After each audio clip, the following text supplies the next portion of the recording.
বাংলাদেশে স্বাধীনতার ৫৫ বছর পরে এসে স্বাধীনতা বিরোধী, যুদ্ধাপরাধী এবং তাদের সমর্থকদের খুব খায়েশ হয়েছে ক্ষমতায় আসবার।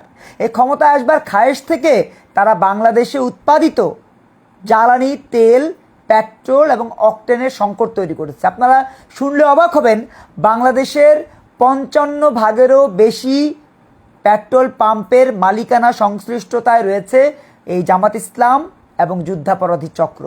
তারা কৃত্রিম উপায়ে এই জ্বালানি তেলের সংকটটা তৈরি করেছে শুধুমাত্র স্বাধীনতার ঘোষক সাবেক রাষ্ট্রপতি শহীদ প্রেসিডেন্ট জিয়াউর রহমানের উত্তরসূরি তারেক রহমানের সরকারকে বেকায়দায় ফেলবার জন্য, যাতে করে তারেক রহমান বেকায়দায় পড়ে এবং ওই বেকায়দায় পড়বার সুযোগটা কাজে লাগিয়ে তারা মধ্যবর্তী নির্বাচনের দাবিতে আবার শিয়ালের মতো হুক্কা হুয়া ডাক দিতে পারে এবং তারেক রহমানকে ফেলে দিয়ে, তারেক রহমান সরকারকে ফেলে দিয়ে তারা যেন ক্ষমতায় আসতে পারে, সেই প্রক্রিয়ার একটা প্রাথমিক স্টেজ হলো এই জ্বালানি তেলের সংকট।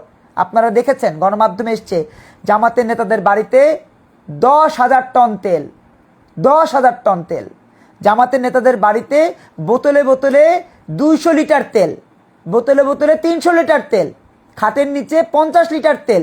এইভাবে তারা মূলত তেলের একটা কৃত্রিম সংকটের মধ্য দিয়ে সরকারকে বেকায়দায় ফেলতে চাচ্ছে। আমি মনে করি তারেক রহমান যদি সত্যিকার অর্থেই জিয়াউর রহমানের সুযোগ্য উত্তরসূরি হয়ে থাকেন, তিনি এই ষড়যন্ত্রগুলোকে নস্যাৎ করে দিবেন এবং জামাত ইসলামের পাশাপাশি এনসিপি সহ ১১ দলীয় স্বাধীনতা বিরোধী জোটকে নিষিদ্ধ করবার মধ্য দিয়ে, নিবন্ধন বাতিল করার মধ্য দিয়ে তাদের রাজনীতিকে বাংলাদেশের প্রত্যন্ত অঞ্চলে পর্যন্ত নিষিদ্ধ করবার একটা প্রক্রিয়া তৈরি করবেন।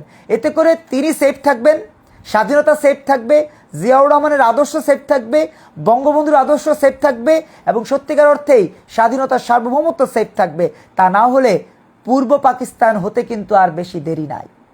জ্বালানি তেলের এই সংকটই বলে দেয় যে আমরা যে কোনো সময় পূর্ব পাকিস্তান হয়ে যেতে পারি, কারণ তারা পাকিস্তান প্রেমী এতটাই যে তাদের উৎসবে, তাদের আয়োজনে পাকিস্তান থেকে হায়ার করে পাকিস্তানের ছাত্র নেতাদেরকে, পাকিস্তান জামাত ইসলামের নেতাদেরকে এবং পাকিস্তানের দিবস পালন করবার জন্য একের পর এক বিভিন্ন প্রক্রিয়ায় তারা নেতাকর্মীদেরকে কাজে লাগাচ্ছেন।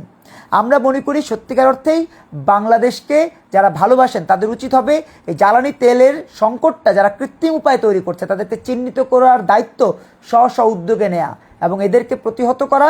যদি প্রয়োজন হয় তাদের বিরুদ্ধে আইনানুগ ব্যবস্থার পাশাপাশি হাত কাজে লাগাতে হলে হাত কাজে লাগাতে হবে, মুখ কাজে লাগাতে হলে মুখ কাজে লাগাতে হবে এবং এদেরকে প্রতিহত করতে হবে।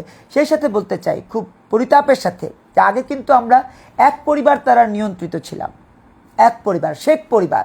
কথা কথা বলতেন না আপনারা, শেখের বেটি অমুক করেছে, শেখের বেটি তমুক করেছে, শেখের বেটি এটা করেছে, শেখের বেটি সেটা করেছে। কিন্তু শেখের বেটির কারণে কিন্তু মেট্রো রেলে আপনি চড়েন, শেখের বেটির কারণে আপনি পদ্মা সেতুতে চড়েন, শেখের বেটির কারণে আজকে এক্সপ্রেস হাইওয়ে আপনি ভোগ করতে পারেন। আপনার দেশে সাধারণত মানুষের যে মৌলিক অধিকারটা আছে সেটা কিছুটা হলেও আমরা পেয়েছি। আজকে গত ১৯ মাসে প্রমাণিত হয়েছে যে শেখের বেটি এক পরিবার দ্বারা নিয়ন্ত্রিত বাংলাদেশকে রাখতে পারলেও আজকে আমরা কিন্তু ১০০ পরিবার দ্বারা নিয়ন্ত্রিত হচ্ছি। ৭৪ পরিবার সংসদে, ৭৪টা পরিবার সংসদে এবং এই ৭৪টা পরিবারই বাংলাদেশের দ্রব্যমূল্য বৃদ্ধি, বাংলাদেশের জ্বালানি তেল সংকট, বাংলাদেশের শিক্ষা ব্যবস্থা ধ্বংস, বাংলাদেশের মানুষের মধ্যে হানাহানি খুনাখুনি, বাংলাদেশের মধ্যে বলাৎকার, ধর্ষণ, খুন, এই বিষয়গুলোকে প্রতিনিয়ত উস্কে দিচ্ছে।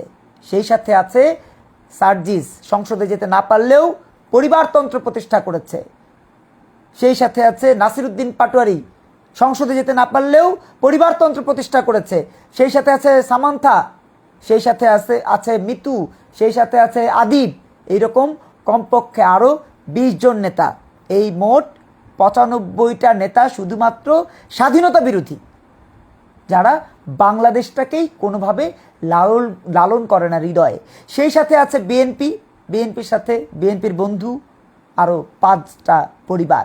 এই পরিবারগুলো কিন্তু আলটিমেটলি আমাদেরকে শোষণ, নিপীড়ন, নির্যাতন এবং ক্রমাগত আমাদের জীবনের ওষ্ঠাগত প্রক্রিয়ায় নিয়ে যাওয়ার জন্য চেষ্টা চালিয়ে যাচ্ছে। তা না হলে গত ১৯ মাসে যা হয়েছে আর তা হয়েছে। গত ১ মাসেও কেন তেলের দাম, চালের দাম, ডালের দাম কমাবার জন্য সরকার কোনো উদ্যোগ গ্রহণ করেনি? আপনি প্রধানমন্ত্রী হিসেবে মন্ত্রণালয়ে চলে গেলেন সকালে, কিন্তু তাতে আমার চালের দাম কি কমেছে? ডালের দাম কমেছে, খুন কমেছে, ধর্ষণ কমেছে, আইনশৃঙ্খলার উন্নতি হয়েছে, হানাহানি থেমেছে, দুর্নীতি থেমেছে, তাহলে আপনি সংসদে সকাল 9টায় গিয়ে আমার কি হয়েছে? আমার তো কিছু হয়নি। আপনি আপনার দল গোছাচ্ছেন, আপনি আপনার নেতাকর্মীদেরকে ঠিকাদারি লাইসেন্সের প্রক্রিয়া তৈরি করে দিচ্ছেন, আপনি আপনার নেতাকর্মীদেরকে বিভিন্নভাবে আঙুল ফুলে কলাগাছ হওয়ার রাস্তা তৈরি করছেন, আপনিও আবার ওই একই ফ্যাসিজমের রাস্তায় হাঁটছেন। এই তো, সেই সাথে আপনি এনসিপি নেতাদেরকে লালন পালন করছেন বগলের তলায় আস্তিনের সাপের মতো করে, সেই সাথে আপনি জামাতের নেতাদেরকে পৃষ্ঠপোষকতা দিচ্ছেন আস্তিনের সাপের মতো করে। দিন শেষে এই তারেক রহমান সরকারও পড়ে যেতে পারে যদি এই প্রক্রিয়ায় দেশটা তিনি পরিচালনা করবার ধারা অব্যাহত রাখেন। আমি মনে করি নতুন প্রজন্মের প্রতিটা মানুষের উচিত হবে এখনই ঐক্যবদ্ধ হয়ে অন্যায়, অপরাধ, দুর্নীতির বিরুদ্ধে সোচ্চার হওয়া, সেই সাথে বাংলাদেশের স্বাধীনতা, সার্বভৌমত্বের বিরুদ্ধে যারা আছে তাদেরকে প্রতিনিয়ত প্রতিহত করা।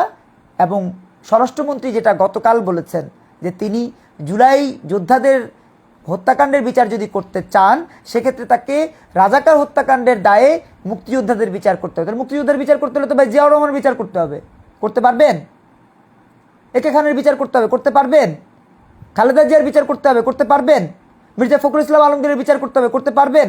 মির্জা আব্বাসের বিচার করতে হবে, করতে পারবেন? পারবেন না তো। তাহলে আপনারা মুক্তিযোদ্ধাদের বিচারের কথাটা আনেন কেন ভাই? আপনাদেরও তো মুক্তিযোদ্ধা দল আছে। আপনি উলফাত কবিরকে কি মুক্তিযোদ্ধার বিচারের এই প্রক্রিয়া আনতে পারবেন? পারবেন না তো। তাহলে এইসব উদ্ভট কথাবার্তা বলে সস্তা জনপ্রিয়তা আর সস্তা এই তথ্য গণমাধ্যমকে কাজে লাগাবার চেষ্টাটা বন্ধ করেন।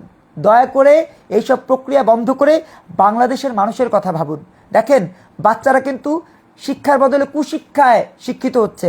গত 19 মাসে কুশিক্ষায় এতটা তারা প্রভাবিত হয়েছে যে ঘরে ঘরে ধর্ষণ, নিপীড়ন, বলাৎকারের ঘটনা ঘটছে, ঘরে ঘরে বেল্লালাপন্নার ঘটনা ঘটছে, ঘরে ঘরে হুজুরদের দ্বারা শিক্ষার্থী, শিক্ষকদের দ্বারা শিক্ষার্থী, শিক্ষার্থীদের দ্বারা শিক্ষক লাঞ্ছনা বঞ্চনার ঘটনা ঘটছে। তার মানে কুশিক্ষায় আমরা জড়িয়ে পড়ছি। এখান থেকে বাঁচাবার চেষ্টা করেন, আইন শৃঙ্খলা রক্ষার চেষ্টা করেন, পুলিশ ভয় পায় আসামি ধরতে, এমন প্রক্রিয়া থেকে উত্তরণের চেষ্টা করেন। তা না করে বড় বড় লেকচার দেয়া এবং এই এনসিপির পক্ষে কথা বলা, জুলাইয়ের মতো একটা জঙ্গিবাদীর প্রক্রিয়ায় কথা বলা, এগুলো বন্ধ করা খুবই জরুরি হয়ে দাঁড়িয়েছে। যদি এগুলো করতে থাকেন, বাংলাদেশের মানুষ কিন্তু আপনাদেরকে প্রতিহত করবে, যেভাবে প্রতিহত করেছিল এই অতীত সময়ে বিভিন্ন ধরনের স্বৈরাচার সরকারকে, ফ্যাসিস্ট সরকারকে।